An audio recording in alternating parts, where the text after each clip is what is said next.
SM Store, amanah dalam muamalah. Alhamdulillah, salatu wassalamu ala rasulillah, ma ba'd. Kita lanjutkan lagi ya.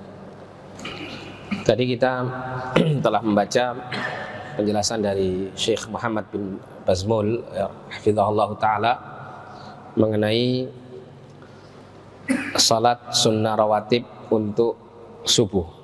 Sekarang kita masuk pada salat sunnah rawatib ketika zuhur.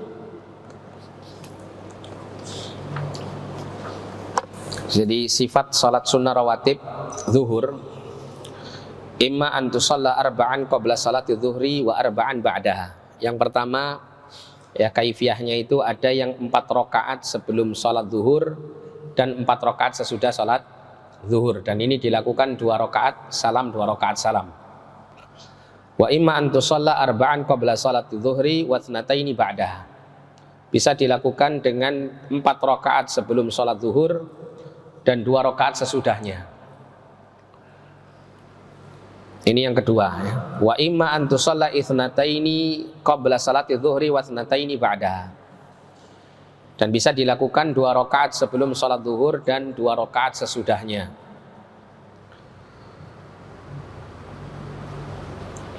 Ayyudzalika fa'ala al-muslimu bi niyyati ratibati salati dhuhri ajza'ahu wa kana muaddiyan hadis sunnah. Ya. Dan mana saja dari apa yang disampaikan tadi yang dilakukan oleh seorang muslim dengan niat dia melaksanakan salat rawatib untuk zuhur, maka dia akan mendapatkan pahalanya ya. Dan Nabi SAW ya, muaddiyan hadis sunnah ya, pernah mengerjakan sunnah-sunnah yang demikian ini. Nah, seperti di sini disebutkan dalil-dalilnya. Di antaranya Rasulullah mengatakan, man hafadha ala arba'i raka'atin qabla dhuhri wa arba'in ba'daha harramahallahu 'alan nar. Barang siapa yang menjaga 4 rakaat sebelum zuhur dan 4 rakaat sesudahnya, maka Allah mengharamkan atasnya neraka. Nah, ini keutamaan bagi orang yang melakukan salat rawatib zuhur 4 rakaat sebelum dan sesudah zuhur. Ya, sebelum dan sesudah salat zuhur maksudnya.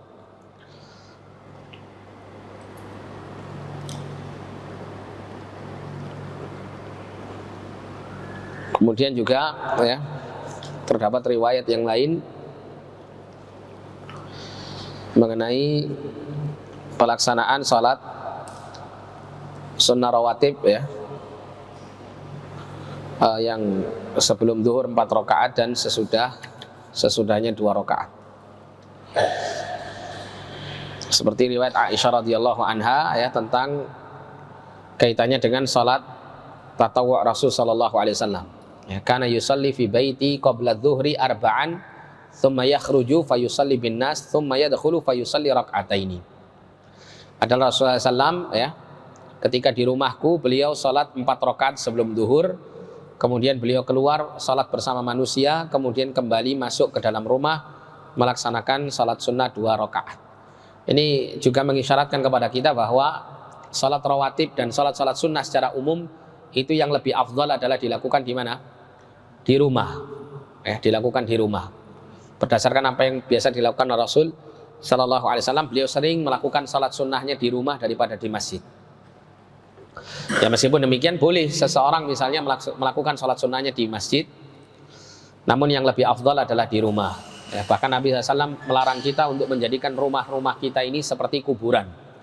Wala taj'alu buyutakum maqabir. Jangan kalian menjadikan rumah-rumah kalian itu seperti kuburan. Yang kata para ulama adalah tidak dilakukan sholat sunnah di dalamnya, dan tidak pula dilakukan zikir atau hal-hal yang serupa dengan itu, seperti membaca Al-Quran dan kebaikan-kebaikan yang lain.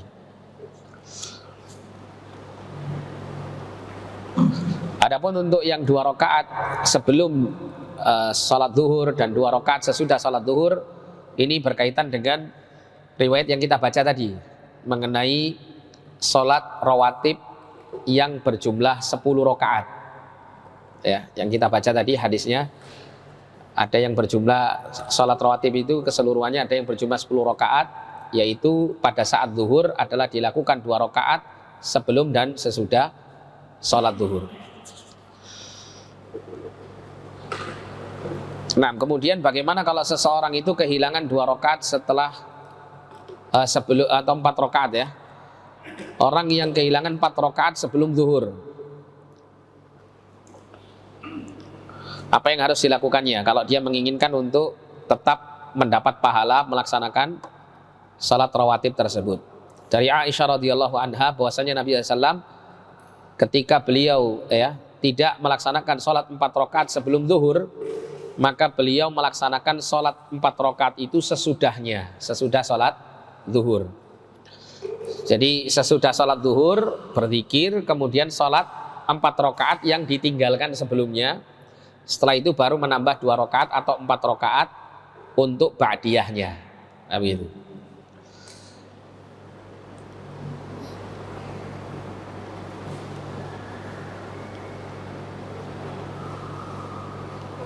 Kalau misalnya kehilangan 2 rakaat setelah zuhur, nah ini.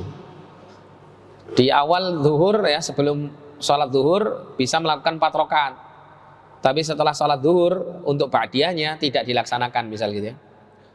Maka bagaimana cara mengqadha'nya? Jadi diterangkan di sini ada hadis yang cukup panjang.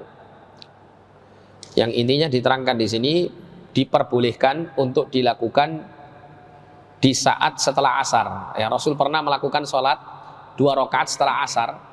Namun tujuan Rasulullah SAW melakukan hal itu adalah dalam rangka untuk mengqadha sholat ba'diyah zuhurnya, bukan sebagai sholat sunnah tersendiri, ya, tapi sebagai bentuk qadha, sebagai bentuk mengqadha sholat sunnah ba'diyah zuhurnya.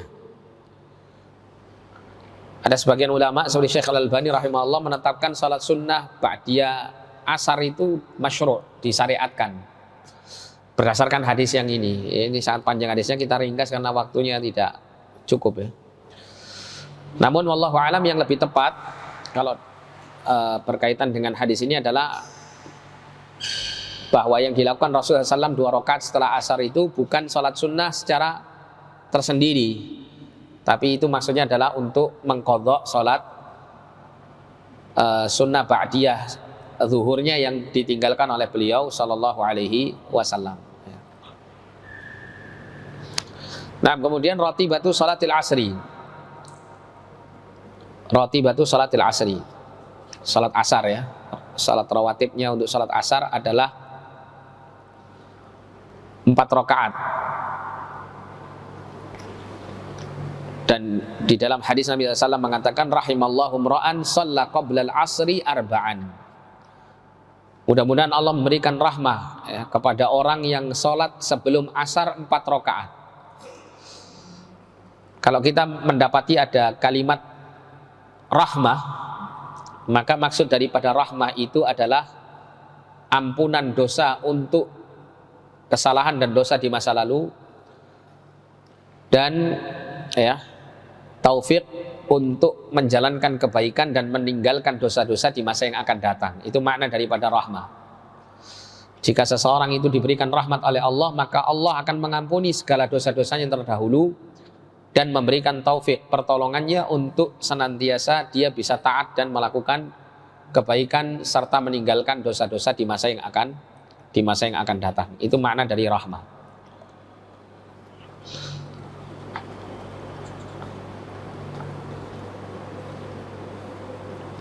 Nah, kemudian selanjutnya ratibatu sholatil maghrib.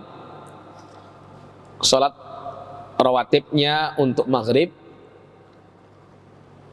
adalah dilaksanakan setelah sholat maghrib.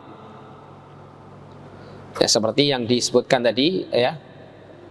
Wa raka'ataini ba'dal maghrib, dan 2 rakaat setelah maghrib.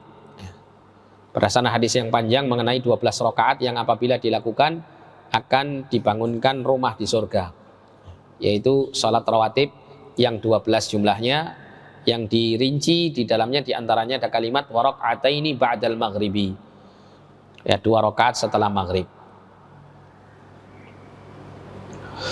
Ya, sekali lagi ya, untuk melaksanakan salat rawatib atau salat-salat sunnah secara umum yang lebih afdal adalah di mana? Di rumah, ya. Yang lebih afdal adalah di rumah. Kecuali apabila ia merupakan salat-salat yang memang disunnahkannya atau ditekankannya di masjid. Contohnya apa? Salat apa? Salat tahiyatul masjid. Atau salat apa lagi? Salat tarawih.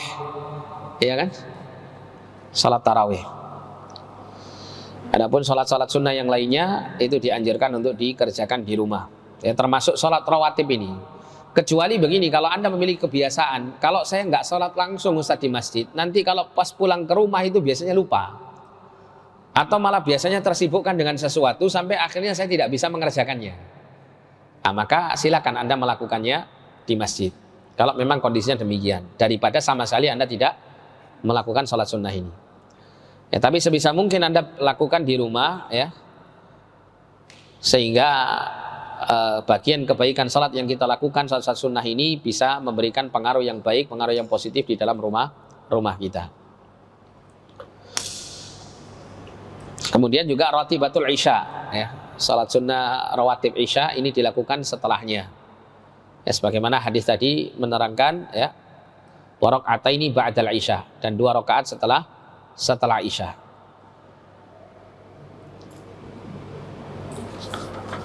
Nah, ini berkaitan dengan salat sunnah rawatib. Sekarang kita masuk salatul laili wal witri, salat malam dan salat witir. Ya, terdapat dalil-dalil yang menerangkan keutamaan salat malam dan salat witir. Ya, di antaranya dari riwayat Abu Hurairah radhiyallahu anhu, beliau mengatakan qala Rasulullah sallallahu alaihi wasallam, Rasulullah SAW bersabda, afdhalus siyami ba'da Ramadan syahrullahil muharram. Puasa yang paling afdal setelah Ramadan adalah puasa di bulan Allah, yaitu Al-Muharram.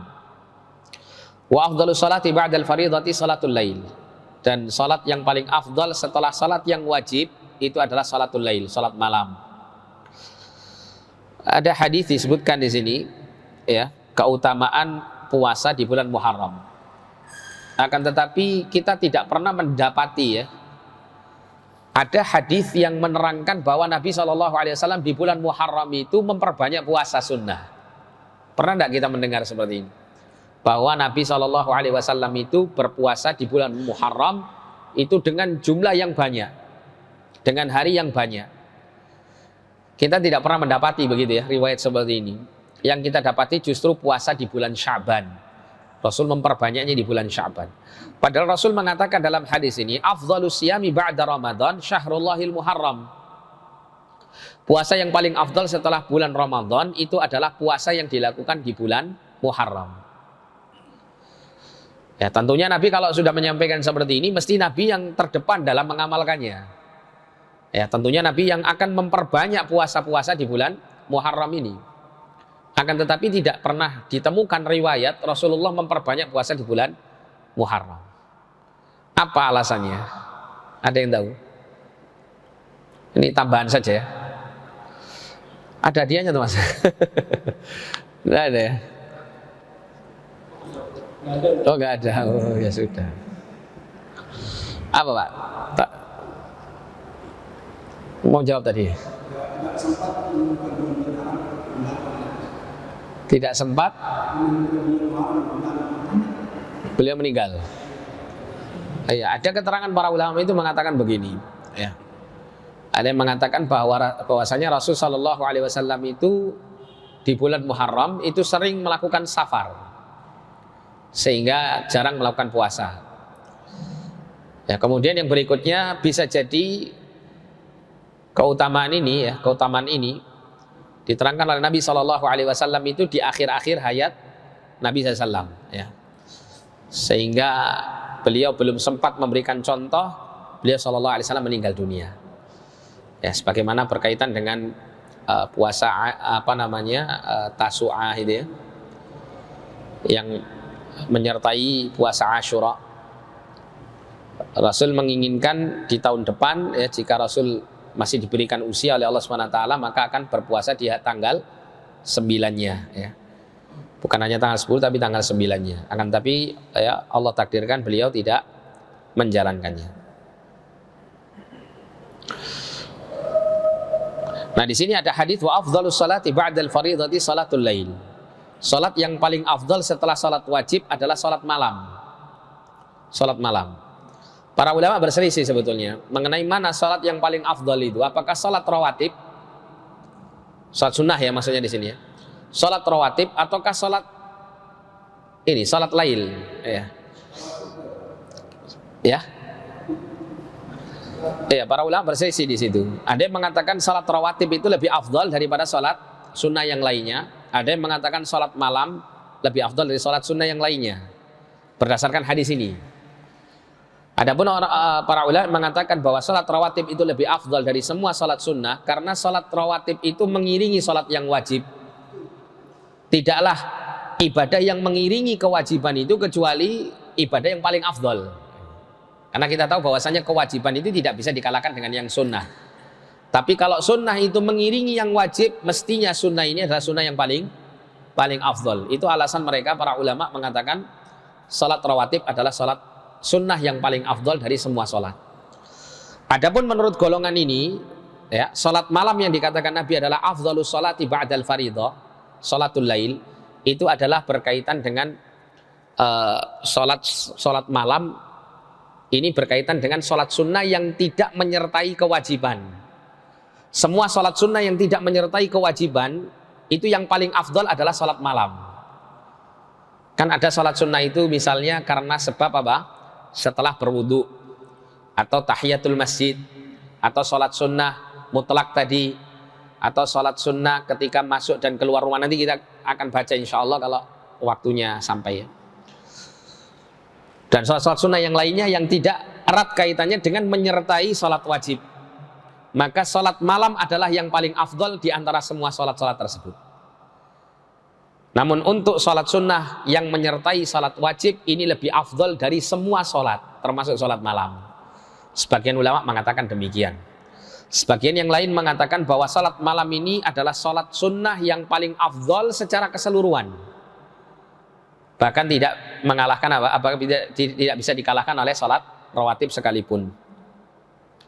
Ya ala kulli hal yang jelas sebisa mungkin kita ya untuk selalu mengamalkan sholat sunnah itu paling tidak itu kita memperbanyak untuk kita sholat malam dan sholat rawatib. Itu yang paling tidak untuk kita pertahankan ya. Kalau memang tidak bisa sempurna sholat rawatibnya, paling tidak ada waktu-waktu dari 5 sholat yang wajib ini kita laksanakan sholat rawatibnya. Nah, gitu.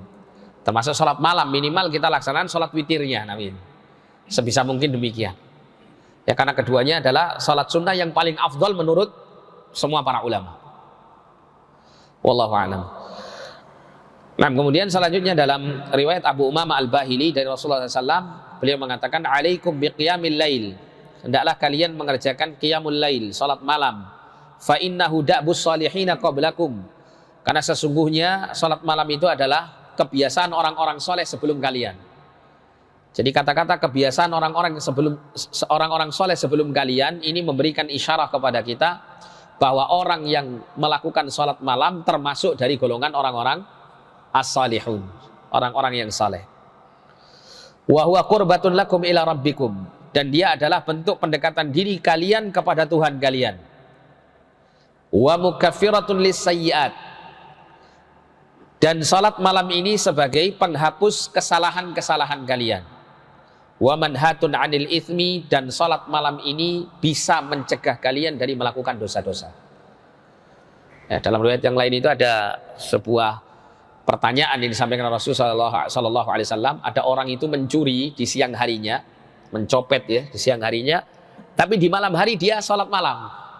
Kata Nabi sallallahu alaihi wasallam, salat malamnya itu manhatun 'anil itsmi. Atau kama qala sallallahu alaihi wasallam. Salat malamnya itu akan mencegah dia dari melakukan dosa tersebut. Jadi suatu ketika nanti salat malamnya itu akan membuat dia bertobat dari kesalahannya dan akan menjaga dia untuk tidak mengerjakan dosanya di kemudian hari. Nah, ini salah satu keutamaan dari melaksanakan salat malam. Ya, orang yang banyak melakukan salat malam dan khusyuk mengerjakannya dengan dasar lillahi ta'ala, insya Allah salah satu keutamaan ini akan bisa dia peroleh. Dia akan dimudahkan untuk melakukan amal-amal ketaatan dan dilindungi dari melakukan dosa-dosa dan kesalahan-kesalahan yang besar.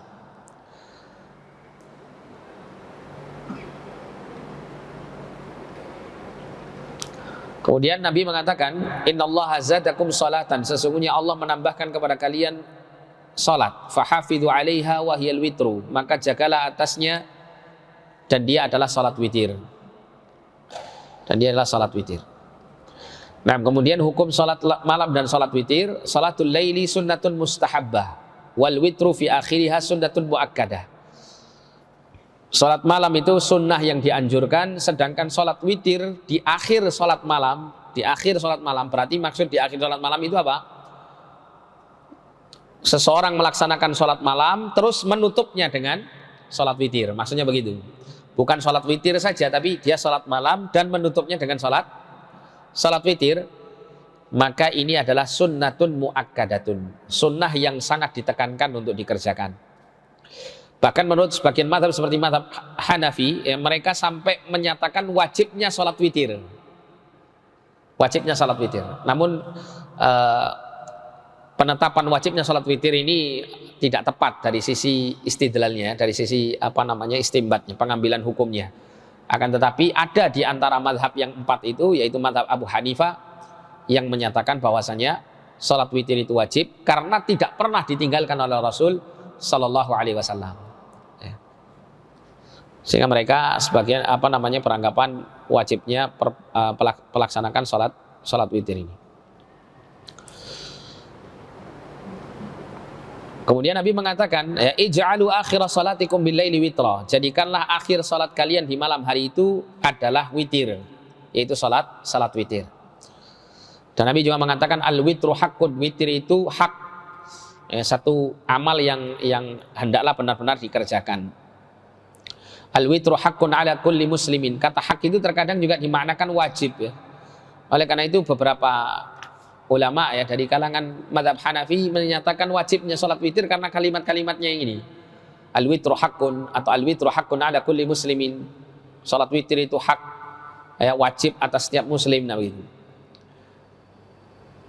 Akan tetapi yang tepat adalah sunnah hukumnya, sunnah muakkadah. Faman ahabba an yutira bi khamsin falyaf'al. Siapa yang menginginkan untuk melakukan salat witir dengan jumlah 5 rakaat, maka hendaklah dia mengerjakannya.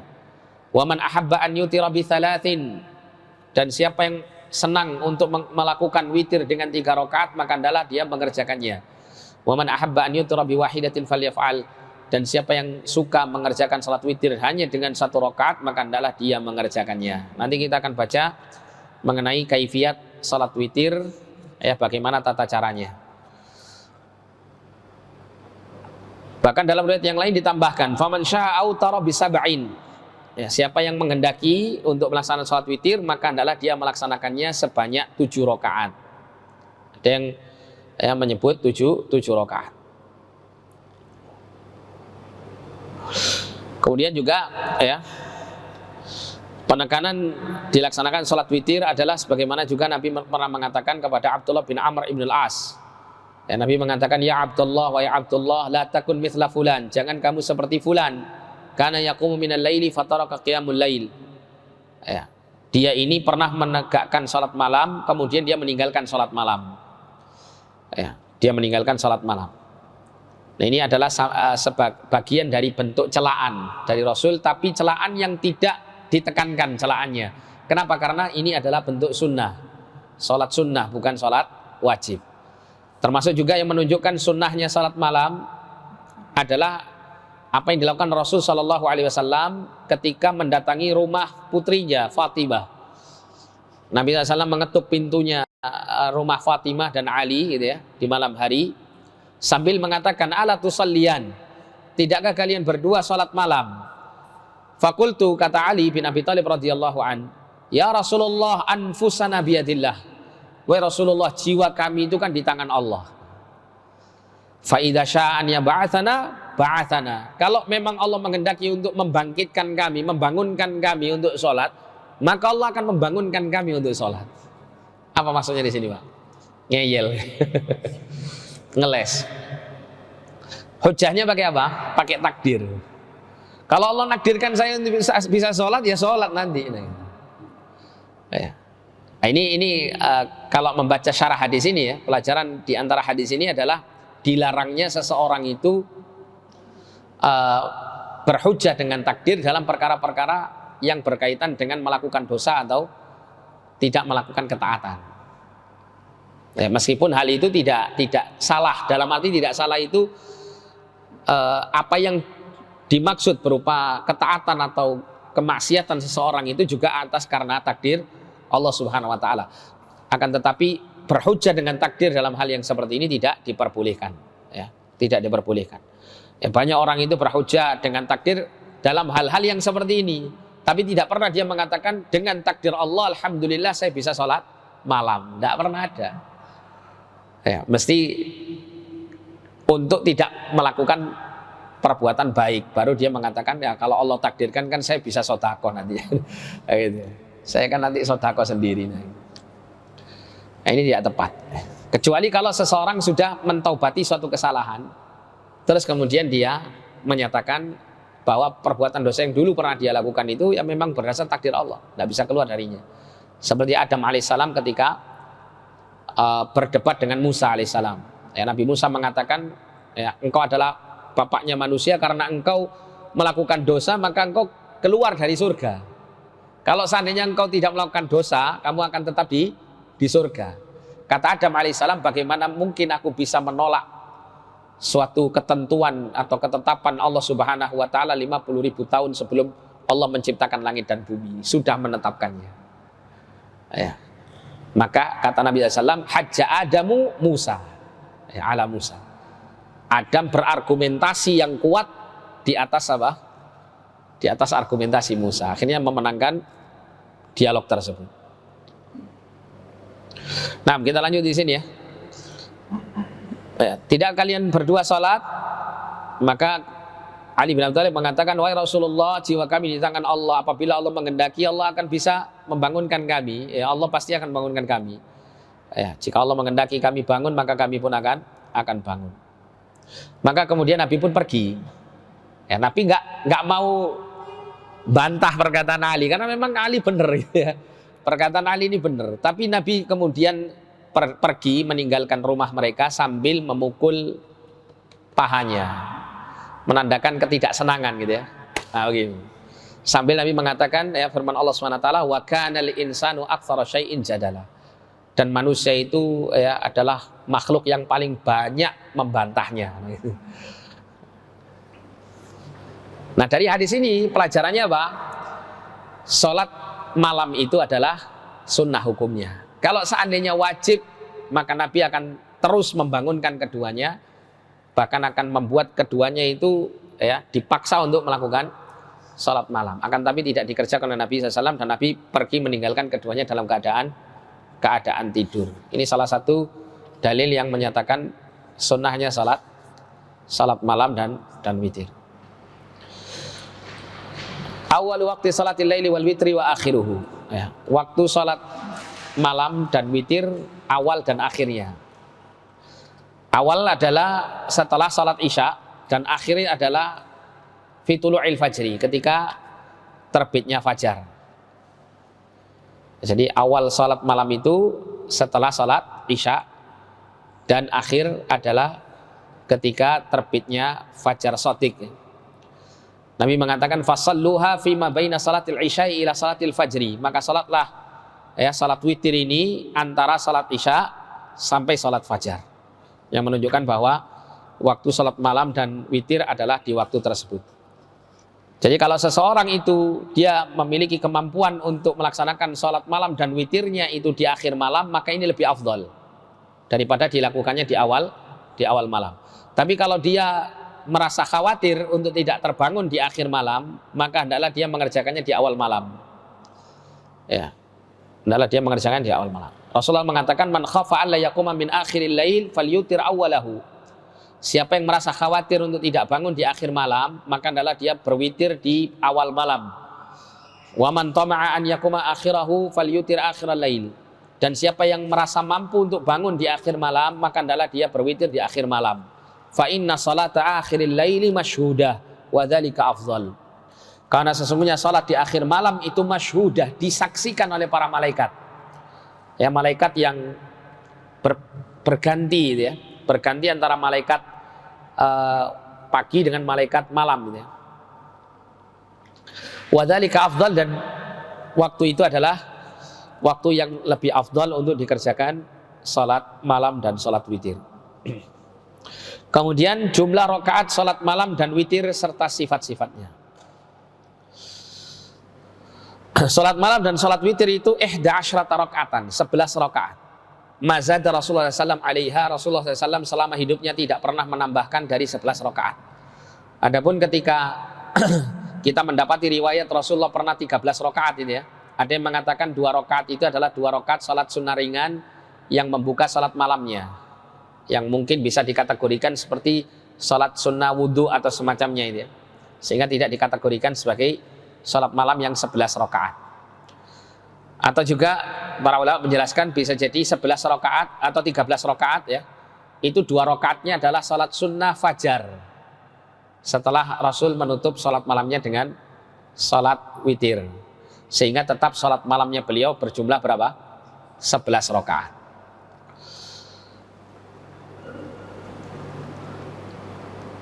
Kemudian dikatakan di sini bahwa salatul laili mathna mathna wal witru biwahidah. Ya, salat malam itu 2 rakaat dan witir itu 1 rakaat. Ini berdasarkan dari riwayat Abdullah bin Umar bahwa seorang lelaki bertanya kepada Rasulullah tentang salat malam. Maka Rasulullah mengatakan salatul laili mathna mathna. Salat malam itu 2 rakaat. Apabila fa idza khasyiya ahadukumus subha, apabila salah seorang di antara kalian merasa khawatir datangnya waktu subuh, shalla rak'atan wahidatan tutilu lahu ma qad shalla. Cukup dia salat 1 rakaat yang menjadi ya salat witir untuk menutup salat-salat malam sebelumnya. Nah, dalam hadis ini para ulama berselisih pendapat.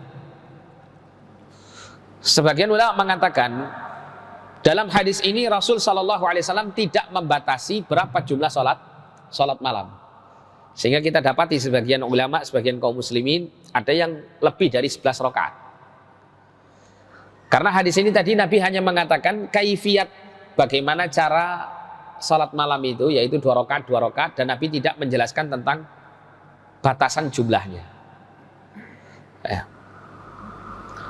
Nabi hanya mengatakan salat malam 2 rakaat ya, terus sampai sesuai dengan keinginan. Ya. Namun apabila sudah mendekati waktu subuh maka cukup ditutup dengan 1 rakaat witir. Itu menurut sebagian ulama.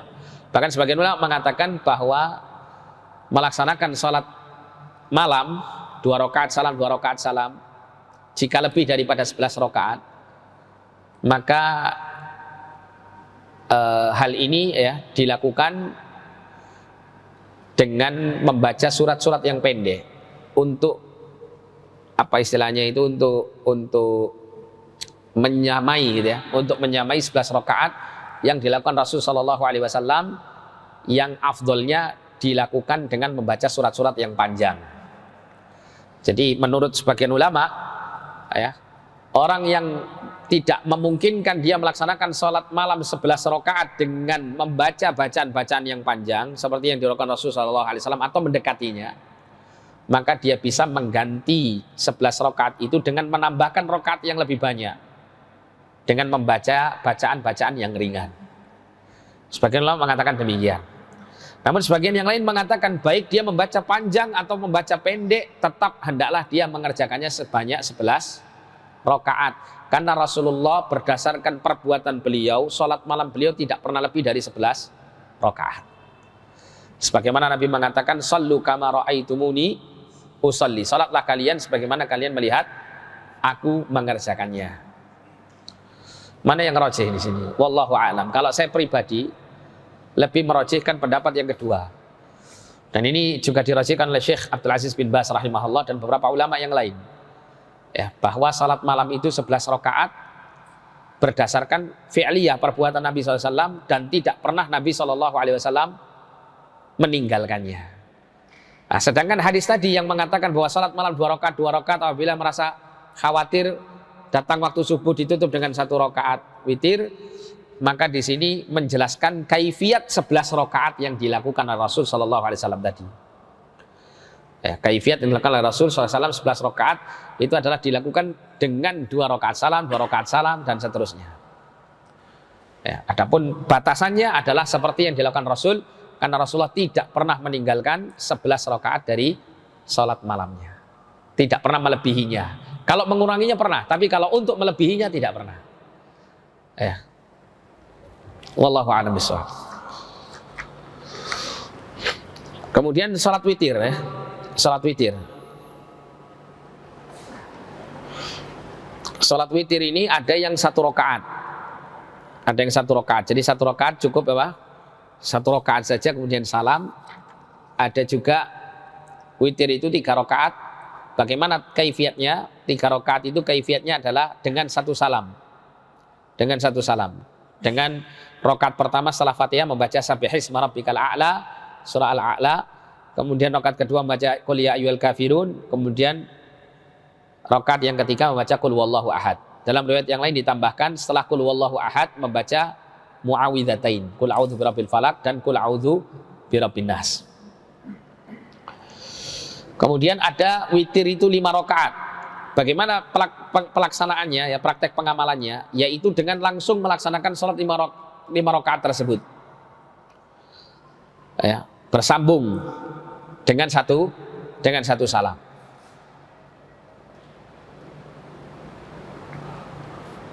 Kemudian ada sholat witir itu 7 rakaat. 7 rakaat. Bagaimana pengamalan 7 rakaat ini? Ada 2 caranya. Yang pertama, an yusalliya 6 rakaatin mathna thumma yutira biwahidah. Dia mengerjakannya 2 rakaat salam, 2 rakaat salam sampai sejumlah 6 rakaat. Kemudian dia menutupnya dengan 1 rakaat. Atau cara yang kedua adalah an yusalliya 7 rakaatin mausulat la yaq'udu illa fis sadisah fayatashahhad thumma yaqumu wa la yusallim wa ya'ti bis sabi'ati thumma yusallim. Yang kedua caranya adalah dia melaksanakan sholat sebanyak 6 rakaat 7 rakaat maaf ya, 7 rakaat. Di rakaat yang ke-6 ada tasyahud awalnya. Di rakaat yang ke-6 ada tasyahud awalnya. Ya, di rakaat ke-6 tidak salam, ya, hanya tasyahud awal, baca tasyahud, ya, tahiyatulillah wassalatu watthayyibah dan seterusnya itu. Setelah selesai membaca tasyahud, maka dia berdiri untuk rakaat ke-7 dan di rakaat ke-7 ada tasyahud akhir. Setelah itu salam.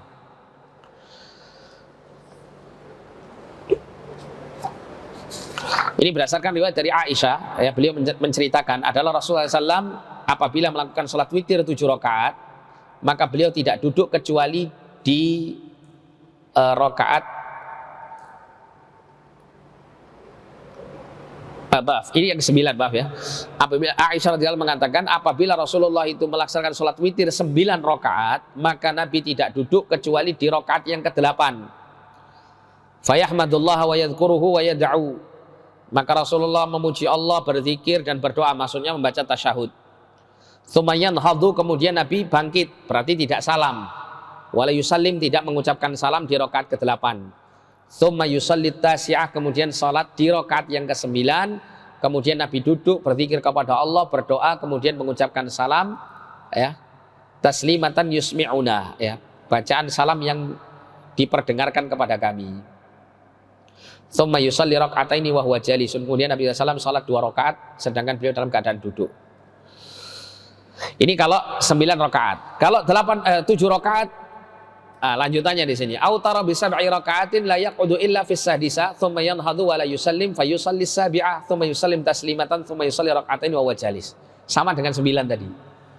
Ya, jadi Rasul duduk di rakaat yang ke-6 untuk tasyahud awal, tapi tidak salam. Kemudian beliau bangkit di rakaat ke-7, beliau tasyahud dan kemudian mengucapkan salam. Sehingga 7 dan 9 sama, ya.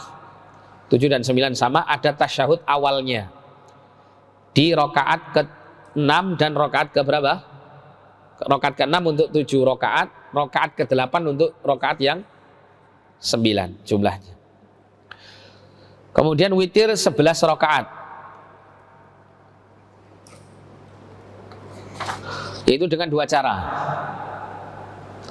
Yaitu dia melaksanakan sholat sunnah witir ini 2 rakaat, 2 rakaat, 2 rakaat sampai 10 rakaat, kemudian 1 rakaat witir. Ya, 1 rakaat di akhir. Kemudian yang kedua, an yusalli arba'an tsumma yusalli tsalatan, atau bisa dengan melakukan salat sunnah 4 rakaat salam, 4 rakaat salam, kemudian 3 rakaat salam. Ini maksud salat witir juga maksudnya salatul lail ya, salat malam. Nah, untuk poin yang kedua ini 4 rakaat salam, 4 rakaat salam, 3 rakaat salam, ini para ulama berselisih mengenai hadis ini ya. Mengenai hadis tentang 4 rakaat salam, 4 rakaat salam, 3 rakaat salam.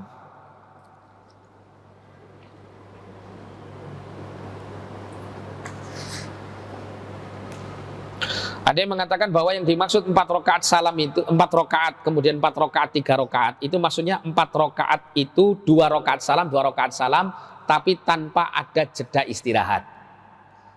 Tanpa ada jeda istirahat.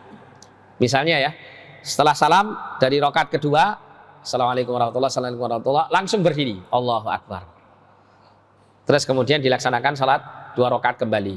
Ya, setelah salam sehingga 4 rakaat ya jumlahnya, maka di tengah-tengah itu berhenti sejenak, istirahat.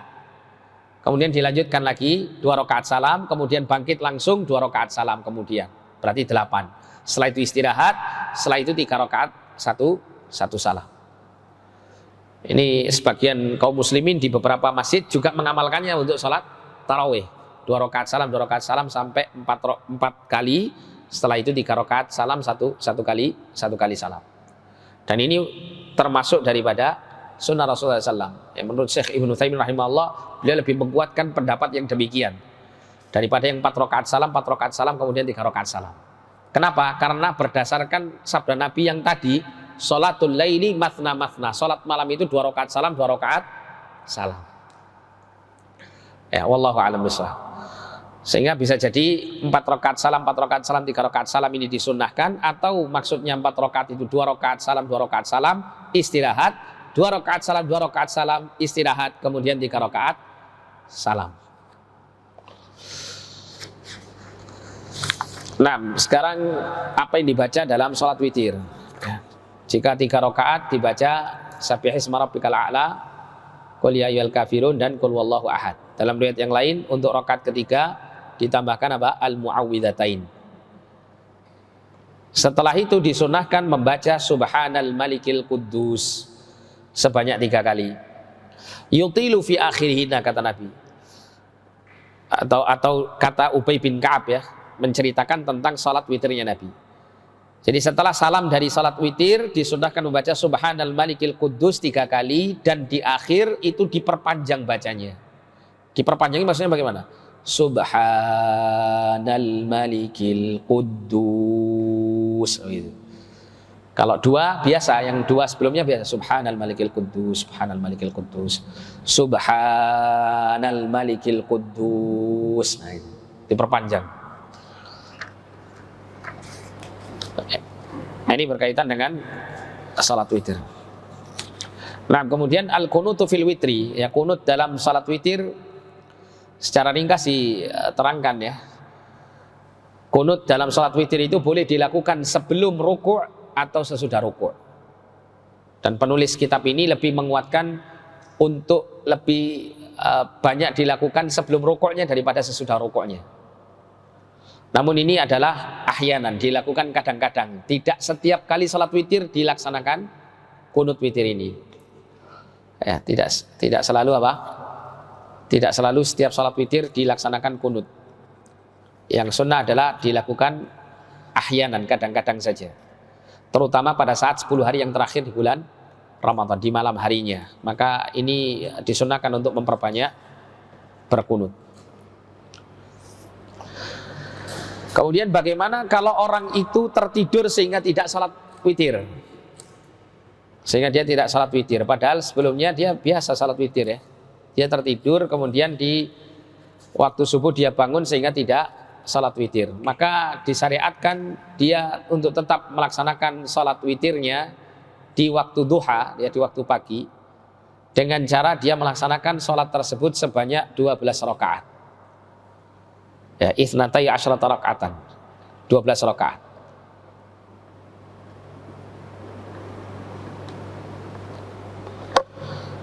Sebagaimana dalam riwayat Aisyah radhiyallahu anha beliau menceritakan kana idza ghalabahu naumun aw waja'un an qiyamil lail shalla minan nahari 12 raka'atan. Adalah Nabi sallallahu alaihi wasallam apabila beliau itu mengantuk sekali gitu ya, atau beliau dalam keadaan sakit sehingga membuat beliau tidak bisa menegakkan salat malam, maka beliau salat di siang hari sebanyak 12 rakaat. Ya, 12 rakaat ini dengan 2 rakaat salam, 2 rakaat salam. Nah,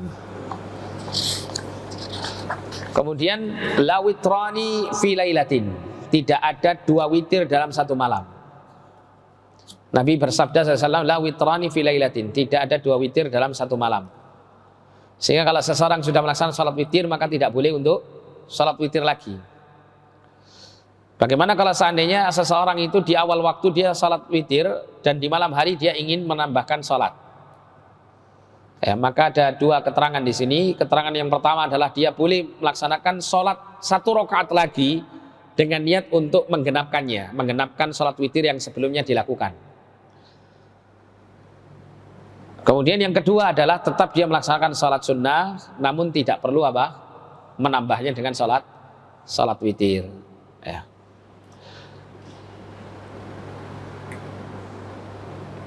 Dan yang lebih ditekankan di sini atau yang lebih dipilih adalah pendapat yang mengatakan bahwa ya, dia tidak perlu untuk melaksanakan sholat 1 rakaat untuk menggenapkan sholat witir yang sebelumnya dia lakukan. Tapi cukup dia melakukan sholat sunnah setelahnya tanpa witir. Ya. Tanpa witir.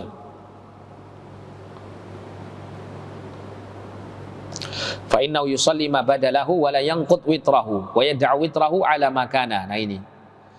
Ya, hendaklah dia salat ya sesuai dengan apa yang dia mulai dan tidak perlu membatalkan witirnya dengan salat 1 rakaat lagi gitu ya. Nanti dikhawatirkan 1 rakaat itu justru menjadi witir yang kedua kan ini. Dan kemudian meninggalkan witir tersebut karena telah dikerjakan sebelumnya. Dan ini adalah pendapat yang lebih dikuatkan oleh penulis kitab ini. Ya, berdasarkan sabda Nabi bahwa tidak ada witir setelah witir. Nah, kita masuk pada salawatun mutafarriqah, ya salat-salat sunnah yang bermacam-macam. Yang pertama salatul isyraq. Salatul isyraq. Salatul isyraq ini termasuk daripada salatul duha, ya. Termasuk salat duha atau salat yang dikerjakan di waktu duha.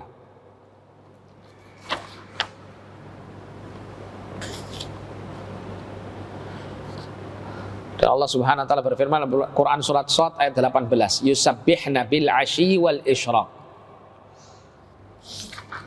Ada keterangan dari riwayat Abdullah bin Al-Harith bin Naufal.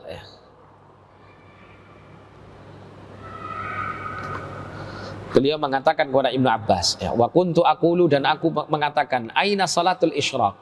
Di mana waktu mengerjakan salatul isyraq itu? Tsumma qala ba'du, kemudian beliau mengatakan hunna salatul isyraq. Ya, maksudnya adalah di waktu terbitnya matahari, ya, maksudnya di waktu syuruk gitu ya. Disinilah ya dilaksanakannya salatul isyraq. Keutamaan pelaksanaan salatul isyraq disebutkan dalam riwayat Abu Umamah. Beliau mengatakan qala Rasulullah SAW, man shalla salatas subhi fi masjidin jama'atan. Barang siapa yang salat subuh di masjid secara berjamaah, yathbutu fihi hatta yusalli subhatal duha. Dia tetap di dalam masjid tersebut untuk berzikir, untuk melakukan hal-hal yang baik ya. Hatta yusalli subhatal duha, sampai dia menegakkan sholat duha, maksudnya sholat isyraq tadi, ya, sholat duha, karena dia termasuk bagian dari sholat duha yang dilakukan di awal waktu.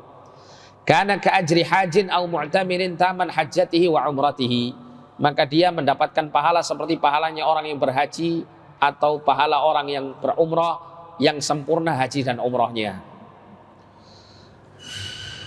Nah, di sini seakan-akan kita mendapati bahwa orang yang mendapatkan keutamaan ini adalah orang yang sholatnya di masjid. Tentu ini adalah para lelaki gitu ya. Terus bagaimana dengan para wanita yang sholatnya di rumah? Yang kata Nabi SAW, afdalnya sholat wajibnya para wanita itu adalah di rumah mereka. Apakah dia bisa juga mendapatkan pahala ini? Ya, apakah dia juga harus seperti yang dilakukan oleh kaum muslimin, ya, laki-laki di masjid, yaitu dia, ya, perempuan ini sholat di rumah sambil berzikir menunggu waktu syuruk, kemudian sholat sunnah 2 rakaat, sholat duha di awal waktunya, maka mendapatkan pahala seperti pahala ini? Kata Syekh bin Baz rahimahullah, ketika ditanya dengan pertanyaan yang serupa, beliau memberikan fatwa bahwasanya mudah-mudahan yang seperti itu juga akan didapati oleh para wanita. Ya, karena para wanita afdalnya salat di rumah. Dan ketika dia mengamalkan seperti yang diamalkan oleh para lelaki di masjid, maka tentunya dia akan mendapatkan pahala yang sama. Ya. Jadi tidak harus para wanita itu untuk berangkat ke masjid, seperti hanya para lelaki untuk mendapatkan pahala yang demikian. Nah, kita masuk salatul duha. Keutamaan salat duha. Dari Abu Dzar, dari Nabi SAW, beliau mengatakan, yusbihu ala kulli sulama. Di waktu pagi, pada tiap-tiap ruas-ruas badan, min ahadikum, dari salah satu di antara kalian, itu sedekah. Ada kewajiban mengeluarkan sedekahnya. Fakulu tasbihatin sedekah, maka setiap tasbih itu sedekah. Wa kullu tahmidatin sedekah, dan setiap tahmid itu sedekah. Wa kullu tahlilatin sedekah, setiap ucapan tahlil la ilaha illallah sedekah. Wa kullu takbiratin sedekah, setiap takbir adalah sedekah. Wa amrun bil ma'rufi sedekah, memerintahkan kepada yang ma'ruf sedekah. Wa nahyun 'anil munkari sedekah, dan mencegah dari yang mungkar adalah sedekah. Wa yujzi'u min dzalika rak'atani yarka'uhuma min adh-dhuha. Dan cukup 2 rakaat yang dilakukan di waktu duha itu bisa memenuhi kebutuhan sedekah untuk tiap ruas-ruas jarinya. Ruas-ruas badannya. Ruas-ruas badan itu persendian itu. Persendian. Nah, itu dengan 2 rakaat sunnah di waktu duha bisa menutupi apa? Ya, kewajiban dari tiap-tiap ruas itu untuk disedekahi. Maksudnya disedekahi itu maksudnya apa? Dalam rangka mewujudkan syukur kepada Allah SWT. Ya, maka dengan melakukan salat duha itu mencukupi untuk mensyukuri nikmat pada tiap-tiap ruas-ruas badannya. Kemudian dalam riwayat Abu Dzar dan Abu Darda dari Rasulullah SAW, dari Allah Subhanahu Wa Taala, bahwasanya Allah berfirman, Ibna Adam, wahai anak keturunan Adam, irka'li min awalin nahar arba'a raka'atin akfika akhirahu. Salatlah kamu untukku di awal waktu pagi itu 4 rakaat. Niscaya aku akan mencukupi engkau akhirahu di waktu akhirnya. Maksudnya adalah di waktu setelahnya. Ini menunjukkan bahwa seseorang jika dia melakukan salat sunnah duha 4 rakaat di waktu pagi, maka di waktu siang, di waktu sore, di waktu malam Allah akan memberikan kecukupan kepadanya. Ada yang mengatakan bahwa 4 rakaat yang dimaksud di awal waktu siang atau waktu pagi itu adalah 2 rakaat sunnah sholat subuh dan 2 rakaat subuh itu sendiri. Ada yang memiliki pendapat demikian. Ya. Namun menurut Syekh di sini, hadis ini didatangkan untuk menjelaskan keutamaan sholat duha, sehingga Syekh beranggapan bahwa ini maksudnya adalah 4 rakaat di waktu duha. Kemudian riwayat yang lain, Rasulullah SAW mengatakan, la yuhafidhu ala salatid duha illa awwab. Tidaklah orang itu bisa menjaga sholat duha kecuali dia adalah orang yang awwab. Awwab itu orang yang selalu kembali kepada Allah. Orang yang selalu kembali kepada Allah, yang selalu bertaubat kepada Allah Subhanahu wa taala. Ya, sehingga ini keutamaan daripada salat duha, ya, kata Nabi, wahiyya salatul awwabin. Dia adalah salatnya orang-orang yang senantiasa kembali kepada Allah Subhanahu wa taala.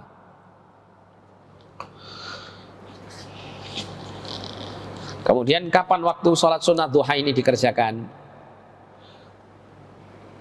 Yaitu awalun nahar. Kapan awalun nahar? Ya, awal siang atau awal pagi ini, yaitu ketika terbitnya matahari. Ya, maksudnya adalah ketika waktu syuruk. Waktu syuruk itu kapan sih? Ketika matahari itu sudah tinggi, ya kalau dilihat dari ufuk ya, itu tinggi di atas ufuk itu setinggi galah, setinggi tongkat yang kecil itu ya, setinggi galah. Ya kalau dihitung hitungan menit, misalnya kalau baru terbitnya matahari ya, baru munculnya matahari di arah ufuk itu, setelah waktu terbitnya itu sampai 15 menit setelahnya. 15 menit setelahnya. Misalnya setengah 6 terbitnya matahari, baru terbitnya matahari, berarti jam 6 kurang 15 menit itu waktu syuruknya. Waktu awal mula dibolehkan seseorang untuk melakukan salat sunnah duha.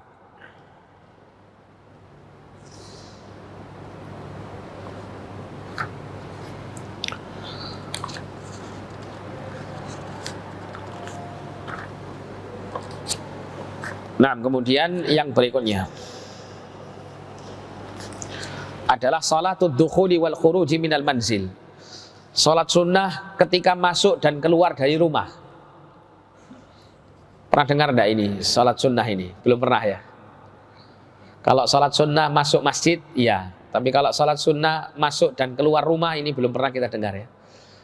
Syekh mengatakan yushra'u lil muslim an yusalli rak'ataini idza dakhala baitahu wa idza kharaja min baitihi. Disyariatkan bagi seorang muslim untuk melakukan salat sunnah 2 rakaat ketika dia masuk rumahnya dan ketika dia keluar dari rumahnya.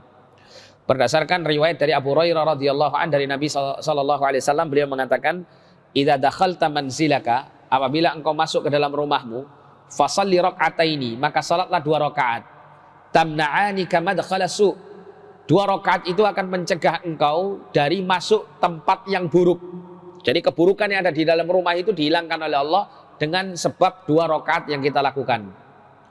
Fa idza kharajta min manzilika, apabila engkau keluar dari rumahmu, fasalli rak'ataini, maka salatlah 2 rakaat. Tamna'anika makhrajasu, maka ya 2 rakaat itu akan mencegahmu dari keluar dari tempat yang buruk. Artinya rumah itu benar-benar akan diberikan kebaikan, ya kebaikan oleh Allah SWT melalui sebab sholat 2 rakaat yang dilakukan ketika keluar dan masuk ke dalam rumah.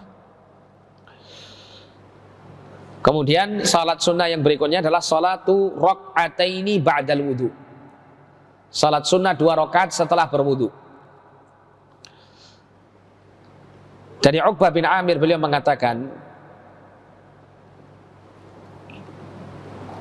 kanat alaina ri'ayatul ibil faja'at naubati farawahtuha bi'ashiyin fa adraktu Rasulullah sallallahu qa'iman yuhadditsun nas fa adraktu min qawli imamin muslimin yatawaddau fa yuhsinu wudu'ahu thumma yaqumu fa yusalli rak'ataini muqbilun 'alaihima biqalbihi wa wajhihi illa wajabat lahul jannah. Jadi Nabi mengatakan ya dalam hadis ini, tidak ada seorang muslim pun yang berwudu kemudian dia memperbagus wudunya. Apa maksud memperbagus wudunya itu? Menyempurnakan wudunya sehingga tidak ada bagian dari anggota tubuh yang harus terkena air wudhu itu tidak terkena air wudhu dengan jumlah yang sempurna, yaitu tiga kali dan memenuhi sunnah-sunnah dalam mengerjakan wudhu. Itu ihsanul wudhu ya, memperbagus wudhu. Tsumma yaqumu fayusalli rak'ataini, kemudian dia berdiri dan mengerjakan salat 2 rakaat. Muqbilun 'alaihima biqalbihi wa wajhihi, dia menghadapkan hati dan wajahnya di dalam sholat 2 rakaatnya tersebut. Maksudnya apa? Dilakukan dengan sebaik-baiknya, dengan sekhusyuk-khusyuknya. Illa wajabat lahul jannah, kecuali pasti wajib bagi dia untuk mendapatkan surga. Ya, dia akan masuk surga.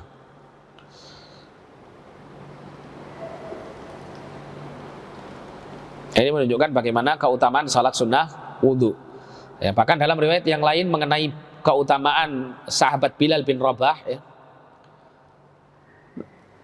Nabi SAW pernah mendengar gesekan sandalnya Bilal di surga ya. Maksudnya di sini adalah Bilal adalah orang yang dijamin masuk surga. Ayu amalin arja ya. Amal apa yang paling engkau harapkan fil Islam, dalam keislamanmu ini? Ya. amal yang paling kau perbanyak, amal yang paling kau perhatikan dan terus menerus kau kerjakan di dalam apa? Masa keislamanmu ini. Maka kata Bilal, ya tidaklah aku tatohartu, ya tidaklah aku setiap kali melakukan bersuci, baik itu berwudu atau mandi besar atau semacamnya, ya, kecuali aku akan melakukan sholat, ya, maka tabali an usalliyah, ya, kata Bilal, kecuali aku pasti akan melakukan sholat sunnah yang aku kerjakan sesuai dengan apa yang Allah Ta'ala takdirkan untuk aku bisa mengerjakannya.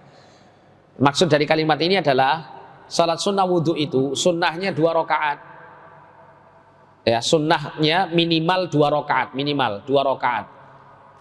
Lebih daripada 2 rakaat dibolehkan, misalnya 4 rakaat, 6 rakaat, 8 rakaat, dilakukan 2 rakaat salam, 2 rakaat salam. Jadi misal Anda habis wudhu, Anda niat sholat sunnah wudhu 4 rakaat misalnya, maka 2 rakaat salam, 2 rakaat salam dikerjakan. Bukan hanya 2 rakaat salam saja, 2 rakaat salam hanya bersifat minimal. Nah, yang mana pengamalan Bilal ini menjadikan Bilal masuk ke dalam surga.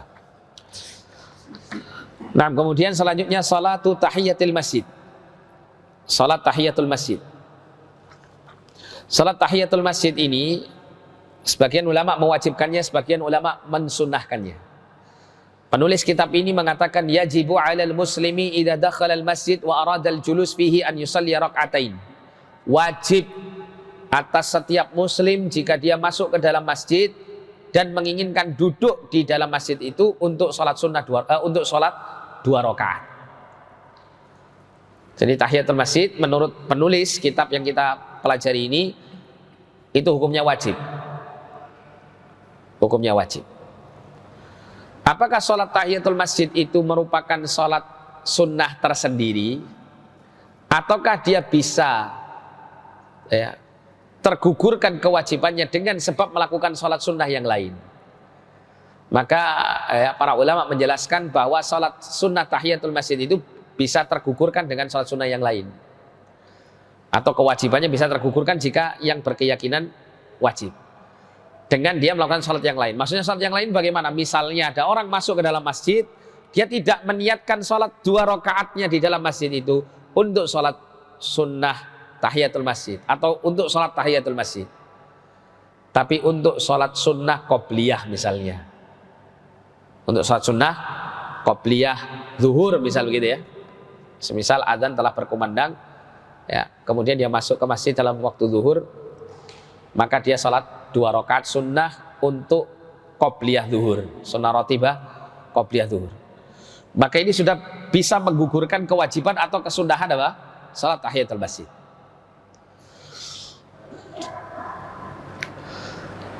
Hadis yang menerangkan tentang disyariatkannya salat tahiyatul masjid ini adalah berdasarkan riwayat dari Abu Qatadah As-Sulami.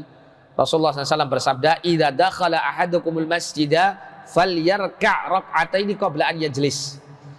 Apabila salah seorang di antara kalian masuk masjid, maka hendaklah kalian ya, atau salah satu di antara kalian salat 2 rakaat sebelum dia duduk.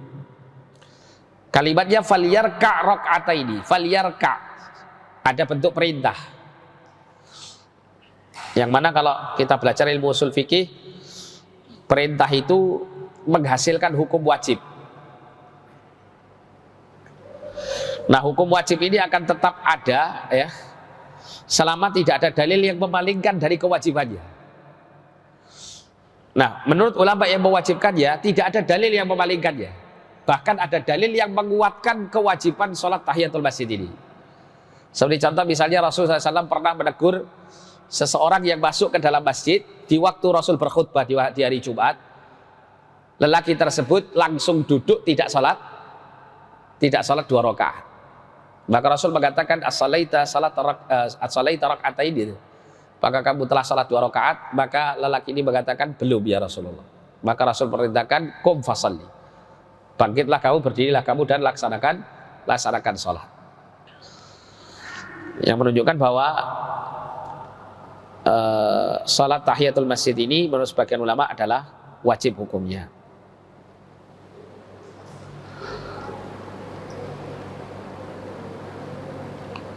Nah, terus bagaimana kalau misalnya kita masuk ke dalam Masjidil Haram?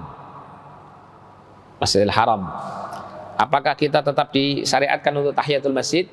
Jawabannya bentuk tahiyatul bait, ya, tahiyatul bait itu adalah dengan cara kita melaksanakan tawaf. Oleh karena itu yang pertama kali yang disunnahkan kita masuk ke dalam Baitul Haram, ya, Masjidil Haram, itu langsung tawaf, bukan sholat sunnah 2 rakaat. Sewaktu Anda umroh itu, ya, atau saat Anda haji, Anda masuk dalam keadaan berpakaian ihram, kan langsung apa? Menuju kepada tempat tawaf. Bukan sholat sunnah 2 rakaat atau sholat tahiyatul masjid 2 rakaat. Karena berdasarkan sabda Nabi SAW, ya, atau berdasarkan apa yang dilakukan oleh Nabi SAW, ya, bahwasanya beliau itu masuk ke dalam Masjidil Haram dalam keadaan melaksanakan tawaf.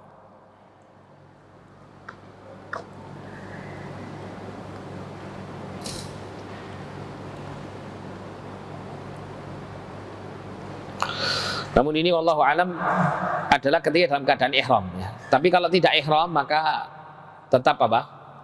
Diperintahkan untuk melaksanakan salat tahiyatul masjid. Adapun pernyataan tadi tahiyatul baiti at-tawaf ini la aslalahu, tidak ada asal usulnya. Jadi kalau dalam kondisi ihram, ya, maaf, dalam kondisi ihram tadi saya belum jelaskan. Dalam kondisi ihram, dalam kondisi misalnya seseorang itu dalam keadaan umroh atau dalam keadaan haji, pertama kali dia masuk dalam kondisi mengenakan pakaian ihram itu, maka tidak perlu sholat tahiyatul masjid. Tapi kalau dalam kondisi di luar itu, maka dibolehkan untuk melaksanakan sholat tahiyatul masjid di Masjidil Haram. Kemudian ada sholat sunnah, as-sholatu bainal adzan wal iqamah, sholat antara adzan dan iqamah. Sebagaimana Nabi mengatakan baina kulli adzanaini salatun, baina kulli adzanaini salatun liman syaa, ya, baina kulli adzanaini salatun liman syaa. Ya, Nabi mengulangi, ya, kalimat antara adzan dan iqamah ada salat sunnahnya, ya, itu 3 kali. Kemudian pada ketiga kalinya ditambahkan kalimat liman syaa, bagi siapa saja yang menghendakinya. Kemudian di salat yang berikutnya adalah salatul taubah, salat taubat. Salat taubat. Salat taubat itu adalah salat sunnah yang dikerjakan, ya, ketika seseorang melakukan suatu dosa, gitu, ya. Sebagaimana Nabi SAW mengatakan, "Ma min rajulin yudhnibu dzanban", tidaklah ada seorang yang melakukan suatu dosa, tsumma yaqumu fayatatahhar, kemudian dia bangkit dan melakukan bersuci, berwudu atau mandi besar, tsumma yusalli tsumma yastaghfirullah, kemudian dia melakukan salat, kemudian dia meminta ampun kepada Allah, illa ghafarallahu lahu, kecuali Allah pasti akan mengampuninya. Kemudian Nabi SAW membaca firman Allah surat Ali Imran ayat 135. Walladzina idza fa'alu fahishatan aw zalamu anfusahum dzakarullaha fastaghfaru lidzunubihim. Dan orang-orang yang ketika mereka mengerjakan perbuatan keji atau menzalimi diri mereka sendiri, ya, mereka mengingat Allah, kemudian meminta ampun kepada Allah atas dosa-dosa mereka. Wa may yaghfiru dzunuba illallah, dan siapakah yang bisa mengampuni dosa-dosa selain Allah? Wa lam yusirru ala ma fa'alu wa hum ya'lamun, dan mereka tidak melanjutkan perbuatan dosa tersebut sedangkan mereka mengetahuinya. Ya, jadi keadaan orang ketika dia melakukan dosa, kemudian dia berwudu atau dia melaksanakan bersuci, ya, kemudian dia salat 2 rakaat, kemudian dia memohon ampun kepada Allah, maka ini adalah keadaan orang-orang beriman yang bertakwa, yang ketika melakukan dosa segera bertaubat. Sehingga salat 2 rakaat yang dilakukan di saat seseorang itu telah terjerumus ke dalam suatu dosa, itu adalah disebut dengan salat taubat. Kemudian ada salatu sunnatil jum'ah, salat sunnah Jumat.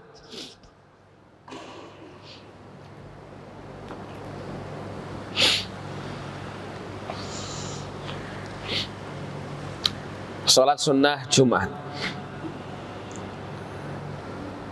Salat sunnah Jumat ini adalah salat mutlak ya, mutlakut tatawwu', salat sunnah mutlak yang dilakukan sebelum Jumat. Sebelum Jumat, dan bukan salat qobliyah. Bukan salat qobliyah Jumat, tapi salat sunnah mutlak Jumat. Ini berdasarkan sabda Nabi SAW, man ightasala, siapa yang mandi, thumma atal Jum'ata, kemudian dia datang ke pelaksanaan salat Jumat, fasallama qaddira lahu, maka dia melakukan salat sesuai dengan apa yang ditakdirkan untuknya. Maksudnya sesuai dengan kemampuannya dia melaksanakan salat. Thumma ansata, kemudian dia diam, hatta yafrugha min khutbati, sampai khutbah itu selesai. Thumma yusalli ma'ahu, kemudian salat bersama imam, maksudnya bersama kaum muslimin salat Jumat. Ghufira lahu ma bainal jum'ati wal jum'atil ukhra wa fadlu thalathati ayyam. Ya, maka dia akan diampuni dosa-dosanya dari Jumat satu ke Jumat yang berikutnya, ditambah dengan 3 hari setelah Jumat berikutnya. Berarti Jumat, terus Sabtu, Ahad, Senin. Nah, Senin itu sampai Senin itu diampuni dosanya. Syaratnya apa tadi? Dia mandi di rumahnya, mandi Jumat, kemudian dia datang ya ke masjid. Dia sholat sunnah di situ, menunjukkan kalau dia datangnya tidak terlambat. Dia tidak terlambat. Dia mendapati waktu untuk dia sholat sunnah mutlak sebelum ditegakkannya khutbah dan sholat Jumat.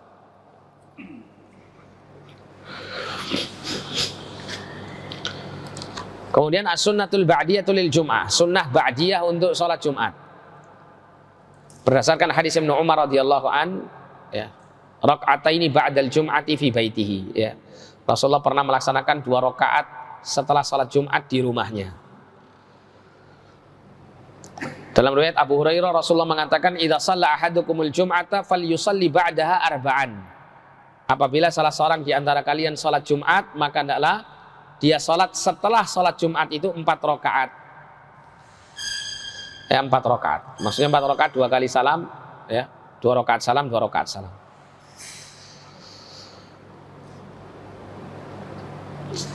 Nah, di sini ada 2 ya. Bisa 2 rakaat, bisa 4 rakaat. Yaitu ba'diyah salat Jumat. Kemudian salatut tasbih, salat tasbih. Salat tasbih ini para ulama berselisih pendapat. Ada yang mengatakan salat tasbih ini riwayatnya ya kurang kuat, ada yang menguatkannya. Menurut penulis bahwa salat tasbih itu termasuk salat yang disunnahkan. Dan salat tasbih ini riwayatnya dari Ibnu Abbas ya. Dari Ibnu Abbas bahwasanya Rasulullah SAW mengatakan kepada Abbas bin Abdul Muthalib, kepada bapaknya Ibnu Abbas, ya Abbas, ya ammah, wahai pamanku, ala u'tika, ala amnahuka, ala ahbuka, ala af'alu bika 10 khisalin, idza anta fa'alta dzalik ghafarallahu laka dzanbaka awwalahu wa akhirahu, qadimahu wa hadithahu, khata'ahu wa 'amdahu, saghirahu wa kabirahu, sirrahu wa alaniyatahu. Jadi Nabi mengatakan ya bahwa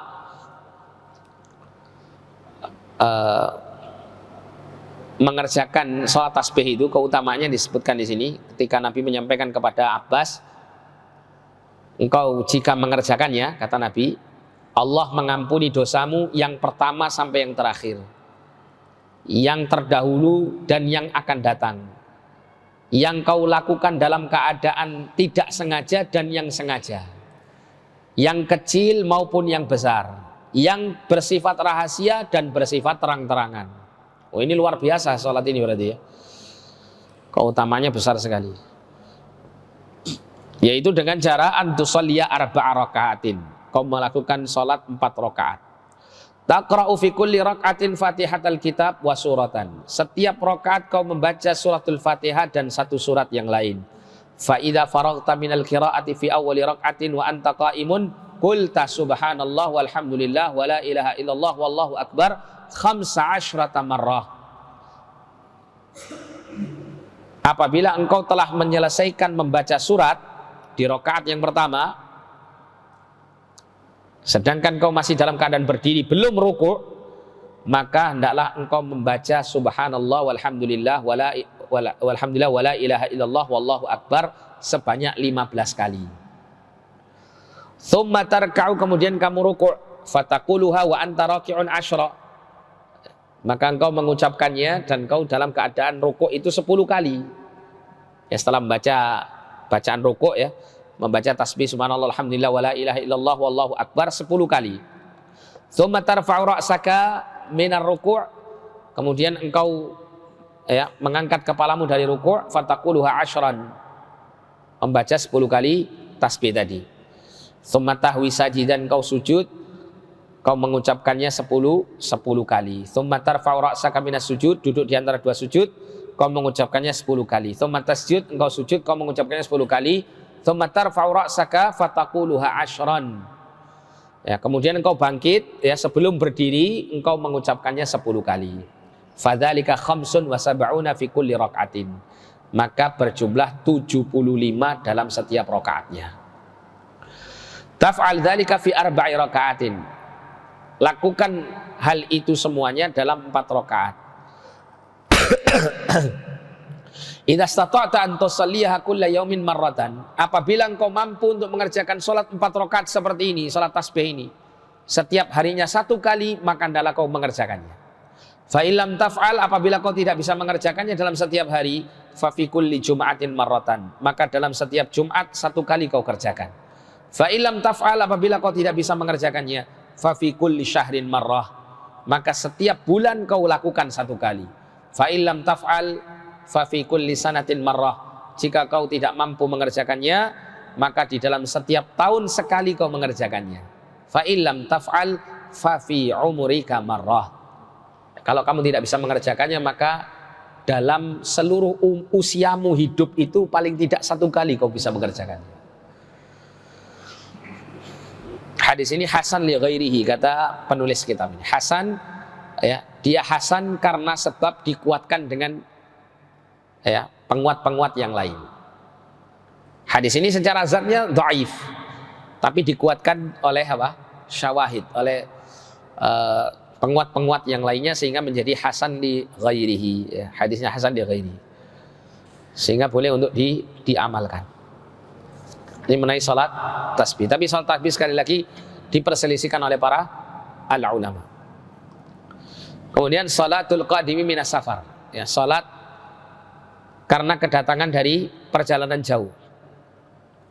Dari Ka'ab bin Malik radhiyallahu anhu, beliau mengatakan, kana ya'ni Rasulullah sallallahu alaihi wasallam idza qadima min safarin bada'a bil masjid fayarka'u fihi rak'ataini thumma jalasa linnas. Adalah Rasulullah sallallahu alaihi wasallam apabila beliau datang dari safar, maka beliau memulainya untuk datang ke masjid. Kemudian Nabi salat 2 rakaat di dalam masjid, kemudian beliau duduk bersama manusia. Ya, jadi menunjukkan bahwa sunnahnya orang kalau pulang dari safar itu datang ke masjid, sholat sunnah 2 rakaat, kemudian pulang.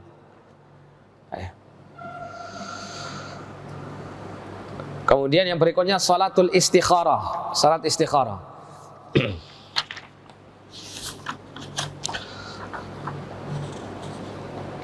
Kata Nabi SAW, idza hamma ahadukum bil amri falyarka' rak'ataini min ghairil fariḍah. Apabila salah seorang di antara kalian itu menginginkan untuk melakukan suatu perkara, maka hendaklah dia melakukan salat sunnah 2 rakaat yang bukan wajib.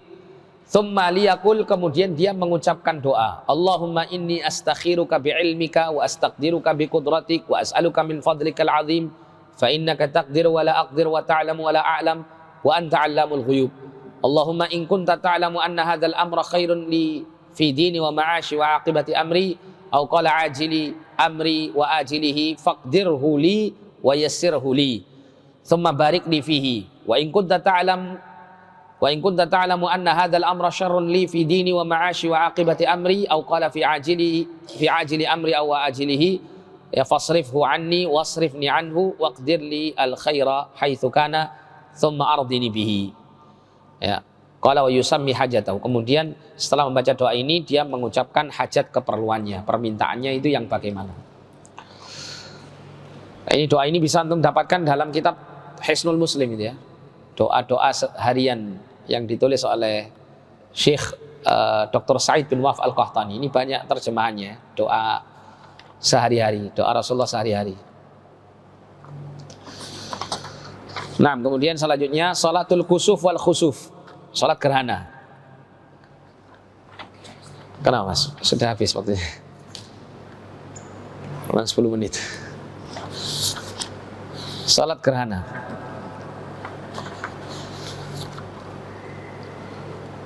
Hukum salat gerhana adalah sunnah muakkadah, sunnah yang sangat ditekankan. Sebagian ulama bahkan mengatakan wajib hukumnya. Yustahabbu lil muslimi fi'luha istihbaban muakkadan, dianjurkan bagi muslim untuk mengerjakannya dengan hukum sunnah yang sangat ditekankan. Hal ini berdasarkan sabda Nabi SAW, Inna syamsa wal qamara ayatani min ayatillah. Sesungguhnya matahari dan bulan adalah dua tanda dari tanda-tanda kebesaran Allah. La yankhasifani li mauti ahadin wala li hayatihi. Tidaklah dia terjadi gerhana karena sebab kematian salah seorang, wala li hayatihi, dan bukan karena sebab kehidupan seseorang. Fa idza ra'aitum dzalik, apabila kalian melihatnya, fada'ullah, maka berdoalah kepada Allah, wa kabbiru, dan bertakbirlah, wa sallu, dan laksanakan salat, maksudnya salat gerhana, wa tasaddaqu, dan bersedekahlah. Ini adalah perintah dari Nabi SAW untuk mengerjakan salat gerhana. Kata-kata wasallu dan salatlah kalian di sini dengan bentuk perintah. Ya, sehingga para ulama sebagian mereka menganggap salat gerhana adalah bersifat wajib atau berhukum wajib, hukumnya wajib. Namun sebagian yang lain menyatakan hukumnya sunnah muakkadah.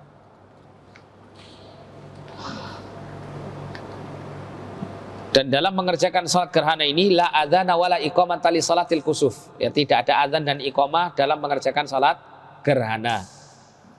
Yang adanya seruan apa? Dianjurkan untuk menyeru dengan kalimat as-salatu jami'ah.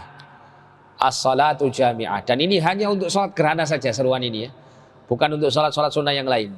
As-salatu jami'ah. Kemudian jumlah rakaat salat gerhana. Tusalla salatul kusufi rak'ataini bi ruku'aini, wad dalilu ala dzalika man taqaddama fi hadits Aisyah radhiyallahu anha. Jadi salat gerhana itu dilakukan 2 rakaat dengan 2 kali ruku'. 2 rakaat dengan 2 kali ruku'. Berarti tiap rakaatnya berapa rukuknya?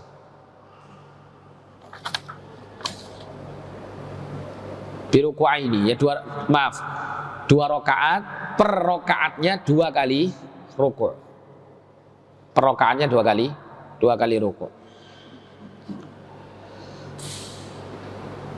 Diceritakan ya oleh Aisyah radhiyallahu anha tentang salatnya Rasulullah. Khasafati syamsu fi ahdi Rasulillah sallallahu alaihi wasallam. Pernah terjadi gerhana matahari di masa Rasulullah sallallahu alaihi wasallam. Fa shalla Rasulullah sallam bin nas, maka Rasulullah sallam salat bersama manusia. Faqama fa atala al-qiyam, maka beliau berdiri dan memperpanjang berdirinya, memperlama berdirinya. Berarti ini panjang bacaannya. Tsumma raka'a fa atala ruku', kemudian beliau ruku', maka beliau memperpanjang rukuknya. Tsumma qama fa atala al-qiyam, kemudian beliau berdiri bangkit dari ruku' dan beliau memperpanjang berdirinya. Ya.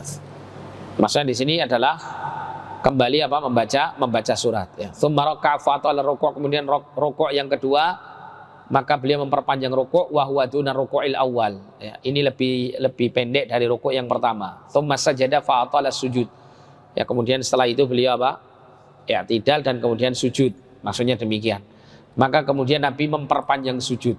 Tsumma fa'ala fil rak'ati tsaniyah mithla ma fa'ala fil ula. Kemudian Nabi melaksanakan pada rakaat kedua seperti yang dilakukan pada rakaat yang ke-1. Ya, jadi pelaksanaannya adalah setelah rukuk di rakaat pertama, kemudian i'tidal sami Allahu liman hamidah begini. Ini kembali kepada bentuk kondisi seperti setelah takbiratul ihram. Kemudian membaca surat dan membaca surah Al-Fatihah dan membaca surat yang lebih panjang, tapi tidak lebih panjang dari yang pertama, tapi panjang gitu ya. Terus kemudian baru rukuk, setelah rukuk kemudian i'tidal dan kemudian sujud. Dan ini dilakukan pula di rakaat yang kedua dengan cara hay'ah yang sama, tapi dengan surat-surat yang dibaca setelah Fatihah lebih pendek dari rakaat yang pertama. Ini adalah tata cara pelaksanaan sholat gerhana, baik gerhana matahari maupun gerhana bulan. Dan bacaan suratnya dibaca dengan jahar, ya, dibaca dengan keras. Jahar Nabi SAW fi salatil khusufi bi qiraatihi. Ya, adalah Nabi SAW mengeraskan suara dalam membaca surat di salat gerhana.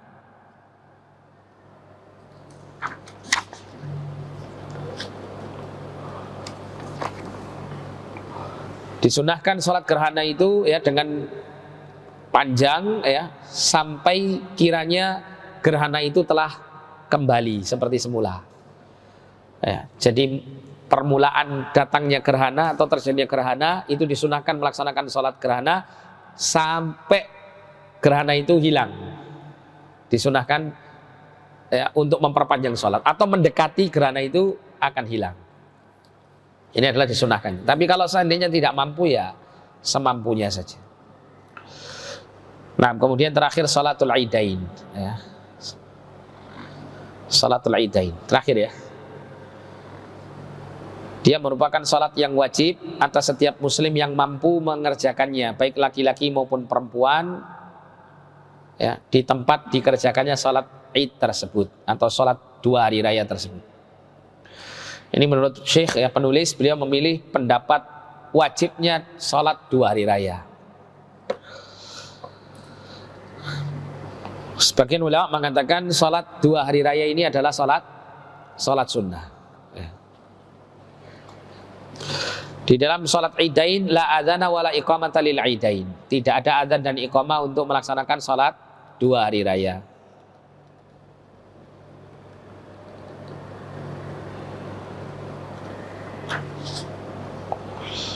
Kemudian ada rakaat salatul Idain wa takbiratiha. Ya, salatul Idaini rakaatani. Salat 2 hari raya itu 2 rakaat. Yukabbiru fi rakaatil ula 7 takbirat qabla al-qiraah. Jadi takbir yang pertama itu ada 7 takbir sebelum membaca surat Al-Fatihah. Ini adalah takbir pertama ya. Yang mana takbir pertama itu ada yang mengatakan 7 kali takbir itu masuk atau termasuk dari takbiratul ihram. Ada yang mengatakan takbiratul ihram tersendiri, setelah itu baru takbir 7 kali. Ya. Kemudian setiap kali takbir disunnahkan untuk mengangkat tangan, disunnahkan. Tidak harus mengangkat tangan. Wa yukabbiru fi rak'ati tsaniyah 5 takbiratin ghaira takbiratil intiqal qabla al-qiraah. Ya, dan di rakaat kedua disunahkan takbir 5 kali takbir selain dari takbir intikal. Takbir intikal itu takbir perpindahan dari sujud kepada keadaan berdiri di rakaat kedua. Nah, setelah seorang sujud dari sujud ya, Allahu Akbar, dia berdiri, maka kemudian dia bertakbir kembali sebanyak 5 kali. Ustadz, kalau sekiranya orang itu lupa ya, lupa, misalnya di awal dia takbir 7 kali, tapi di rakaat kedua dia lupa, hanya takbir sekali gitu ya. Takbir intikal saja, terus lanjut baca surat. Ya. Apakah sholat Idnya batal? Enggak, karena sunnah ya. Karena takbirnya ini sunnah. Atau kalau sama sekali dia enggak takbir dari awal ya, yang disunahkan 7 kali dan kedua 5 kali, tidak dilakukan hal itu. Dia lakukan sholat sunnah 2 rakaat seperti biasa gitu ya. Maka ini tidak membatalkan sholat tersebut.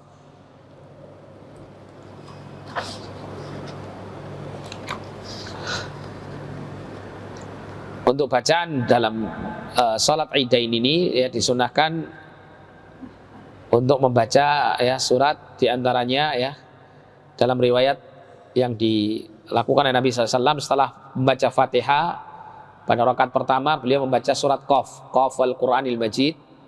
Kemudian rakaat berikutnya ya membaca surat Iqtarabatis Sa'atu wan Syaqqal Qamar, surat Al-Qamar.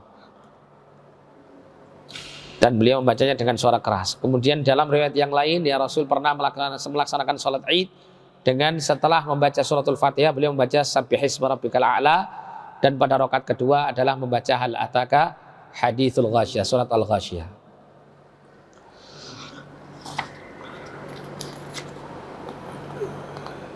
Idza ijtama'al Id wal Jum'ah, apabila hari raya Id bertepatan dengan hari Jumat. Idza ijtama'al 'id wal jum'atu faman shallal 'ida saqata anhu wujubul jum'ah. Apabila berkumpul hari Id dan hari Jumat, maka orang yang telah melaksanakan sholat Id itu gugur kewajiban sholat Jumatnya. Wa yusalli makanaha sholat adz-dzuhri wahdanan, dan boleh menggantikan sholat Jumatnya itu dengan melaksanakan sholat zuhur dengan sendirian di rumah. Tapi kalau seseorang itu tetap berangkat untuk sholat Jumat, maka tidak terlarang. Ya. Artinya tidak diwajibkan untuk menghadiri Jumat. Berdasarkan sabda Nabi, qad ijtama'a fi yaumikum hadza 'idan faman syaa'a jazaa'u minal jum'ati wa inna mujmi'un. Ya. Sungguh telah berkumpul di dalam hari kalian ini hadza 'idani, 2 hari raya. Maksudnya adalah Jumat dan hari Id. Maka barang siapa yang menghendaki ajza'u minal jum'ah, maka dia mencukupkan diri dari tidak melaksanakan sholat Jum'ah. Ya, wa inna mujmi'un, sedangkan kami tetap melaksanakan sholat Jum'ah. Ya, sehingga masjid-masjid tetap takmirnya diminta untuk tetap mengerjakan sholat Jumat, untuk menyelenggarakan sholat Jumat. Ya. Bagi siapa saja yang menginginkan sholat Jumat, maka hendaklah dia sholat Jumat. Bagi siapa yang tidak menginginkannya, maka dia menggantinya dengan sholat zuhur di rumahnya. Wallahu a'lam bishawab. Ya, ada lagi sholat sunnah Nabi SAW, sholatul istisqa, ya, sholat minta hujan. Kemudian ada lagi sholat apa lagi ya? Yang belum disebut apa lagi? Sholat apa? Sholatul janazah ini termasuk tatawwu'. Tadi kita katakan tatawwu' termasuk yang wajib, ya, bukan hanya yang sunnah. Makanya di sini disebutkan salat janazah. Tapi hukumnya tidak sunnah, ya, salatul janazah ini. Hukumnya fardu kifayah, ya. Fardu kifayah. Kemudian ada salat 2 rakaat setelah tawaf. Nah, ini salat sunnah, ya. As-salatu fi masjid Quba. Salat sunnah 2 rakaat di Masjid Quba. Kemudian ada salatuz zaujaini ma'an awal ma yaltaqiyani 'inda dukhul, yaitu salatnya 2 pasangan suami istri yang baru pertama kali menikah, baru pertama kali ketemu, ya, di kamar gitu, ya, ketika malam pertama. Nah, itu salat disunahkan, salat sunnah 2 rakaat, ya, keduanya melaksanakannya. Kemudian ada salat biwadil aqiq, ya, salat di lembah al-aqiq. Nah, ini adalah salat-salat sunnah yang disebutkan dalam kitab ini. Wallahu a'lam bishawab. Ya, kita cukupkan sampai di sini. Jazakumullah khairan wa barakallahu fikum. Ini pakai pertanyaan enggak ini, Mas? Hah? Cukup, ya? Mohon maaf, ya, enggak pakai tanya, ya.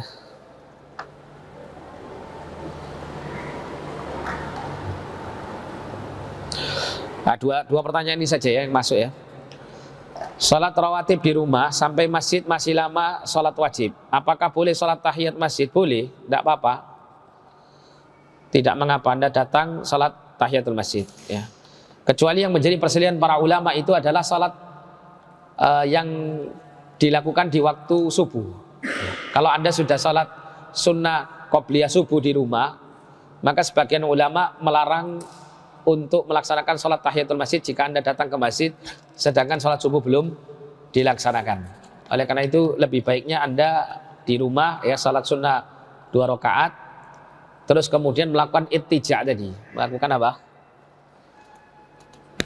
Apa tadi? Masih ingat enggak, Pak?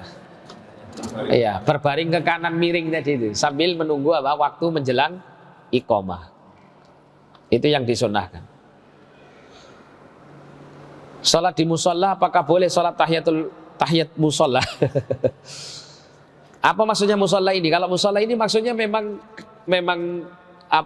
bangunan yang memang dibangun untuk dilaksanakan sholat 5 waktu di dalamnya, ya, tetap, ya, disyariatkan untuk melaksanakan sholat tahiyatul masjid ini.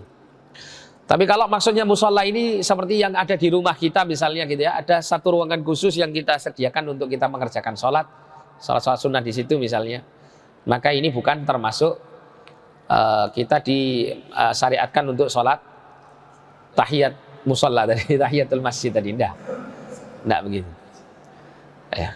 Tapi kalau itu adalah tempat yang memang disediakan atau dibangun ya untuk sholat 5 waktu, maka berlaku hukum disyariatkannya sholat tahiyatul masjid. Wallahu a'lam bishawab. Jazakumullahu khairan wa barakallahu fikum. Subhanakallahumma wa bihamdika asyhadu an la ilaha illa anta astaghfiruka wa atubu ilaik. Sallallahu ala nabiyyina Muhammadin wa ala alihi wa sahbihi wasallam. Wa akhiru da'wana alhamdulillahi rabbil alamin wa lakum minkum. Wassalamu alaikum warahmatullahi wabarakatuh.